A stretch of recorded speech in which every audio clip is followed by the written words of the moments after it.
ಎಲ್ರಿಗೂ ನಮಸ್ಕಾರ. Welcome to my channel. ನಾನಿವತ್ತು ಎಳ್ಳಿಕಾಯಿ ಉಪ್ಪಿನಕಾಯಿನ ಮಾಡ್ತಾಯಿದ್ದೀನಿ. ನೋಡಿ, ನಾನು 2 ಎಳ್ಳಿಕಾಯಿ ತೊಗೊಂಡಿದ್ದೀನಿ. ಅದನ್ನು ಸಣ್ಣ ಸಣ್ಣದಾಗಿ ಕಟ್ ಮಾಡಿ ಇಟ್ಕೊಂಡಿದ್ದೀನಿ. ನಾನು ಕಟ್ ಮಾಡಿರೋ ಎಳ್ಳಿಕಾಯಿನ ಒಂದು ಪಿಂಗಾಣಿದು ಜಾರಲ್ಲಿ ಹಾಕ್ತಾಯಿದ್ದೀನಿ. ಸೊ ನಾನು 2 ಎಳ್ಳಿಕಾಯಿಗೆ 2 ಹಿಡಿಯಷ್ಟು ಉಪ್ಪನ್ನು ಸೇರಿಸ್ಕೊತಾ ಇದ್ದೀನಿ. ಚೆನ್ನಾಗಿ ಅದನ್ನು ಮಿಕ್ಸ್ ಮಾಡ್ಕೋಬೇಕು. ನಾನು 2 ದಿವಸ ಹೊರಗಡೆನೇ ಇಟ್ಟು ಅದನ್ನು ಚೆನ್ನಾಗಿ ಮಿಕ್ಸ್ ಮಾಡ್ಕೊಂಡ್ಮೇಲೆ ಇಲ್ಲಿ ನಾನು ಒಂದು ಪಾತ್ರೆಗೆ ಮೆಂತ್ಯಕಾಳು ಹಾಗೆ ಸಾಸಿವೆನ ಚೆನ್ನಾಗಿ ಹುರ್ಕೊಂಡು ಅದನ್ನು ನಾನಿವಾಗ ಗುಂಡ್ಕಲ್ಲಲ್ಲಿ ಚೆನ್ನಾಗಿ ಕುಟ್ಟು ಪುಡಿ ಮಾಡ್ಕೊತಾ ಇದ್ದೀನಿ. ನಾನಿವಾಗ 2 ದಿನ ಇಟ್ಟಿದ್ದಂಥ ಎಳ್ಳಿಕಾಯಿಗೆ ನಾನೇನು ಕುಟ್ಟಿ ಪೌಡರ್ ಮಾಡ್ಕೊಂಡಿದ್ದೀನಲ್ವ, ಅದನ್ನು ನೋಡಿ ಯಾವ ರೀತಿ ಮಾಗಿದೆ ಅಂತ. ಸೊ ಆ ಪೌಡರ್ನ ಇದಕ್ಕೆ ಸೇರಿಸ್ಕೊಂಡು ಚೆನ್ನಾಗಿ ಮಿಕ್ಸ್ ಮಾಡ್ಕೋಬೇಕು.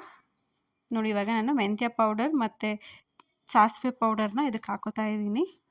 ಇವಾಗ ನಾನು ಒಗ್ಗರಣೆನ ರೆಡಿ ಮಾಡ್ಕೊತಾ ಇದ್ದೀನಿ. ಸ್ವಲ್ಪ ಎಣ್ಣೆ ಹಾಗೆ ಸಾಸಿವೆ ಹಾಕಿ, ಸಾಸಿವೆ ಚಟಪಟ ಅಂದಮೇಲೆ ಸ್ವಲ್ಪ ಹಿಂಗನ್ನು ಹಾಕಿ ಫ್ಲೇಮ್ನ ಆಫ್ ಮಾಡ್ಕೊಳ್ಳಿ.